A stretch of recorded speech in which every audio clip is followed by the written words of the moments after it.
सबुठु अधिक कष्ट सेतेबेले लगे जिते तुम्हें सत कह किंतु संसार तुमको ही भूल भाभी थाए। छोटिया स्टोरीटा से जो मैंने सदा सर्वदा सत कथा ही कहती आई मैंने ही विपद रे पड़ती। गोटे गाँव में राघव नामक जड़े लोक रोला से सबु बेले सत कहे कहार केबे खराब चिंता करुनथिला किंतु लोके ताको केबे पसंद ही करनथिले कारण सत सबु बेले कड़वा ही लगे। गोटे दिने से गाँव में चोरी हैला सबू लोक भाविबा छाड़ीदे और समस्ते राघव उपर ही दोष लगाइले। राघव चुप रहिला एवं भगवान को मन में कहला हे प्रभु जदि मु भूल अच्छी तेबे मते दंड दियो आ जदि मु सत्य तेबे सत समस्त सामना को आण। सतरे 2 दिन पर 3 दिन बीतला आउ 4 दिन पर सतरे से चोर धरा पड़ा।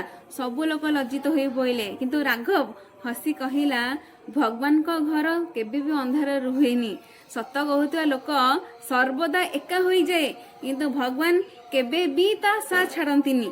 से सांग माने सर्वदा सत पथरे चलतु। हाँ सत सब बेले कष्ट दिए से पथ कष्टदायक होता है किंतु भगवान को आशीर्वाद और हाथ सब बेले आपण साथ ही रही।